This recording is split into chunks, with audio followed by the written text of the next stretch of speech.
Ayamıyorum kaçamadığın çabuk. Ну, табличканы чечіп алып, Он не председатель уже давно.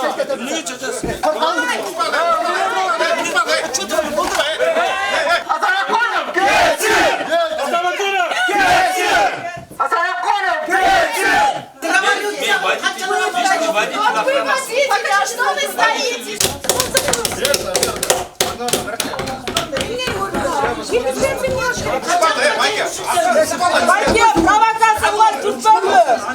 Мен айтып отырмын, давай правовой поледе чечели деп отырмын. Момдай талпа емес, бұл көчөдөн кармап келип жалдамалар емес, бұл жерде отуруп чечели деп отырмын эч. Мен эмнеге кетиребиз деп атышат булар. Эмне үчүн кетиребиз? Бир справка барбы же? Мен бул жерден уурдап алсам, жеп ичпесем эчтегенчи, мен талап кылып атам, ачык айкындык болсун бул жерден депчи. Оңго жетпеген член совет кетти.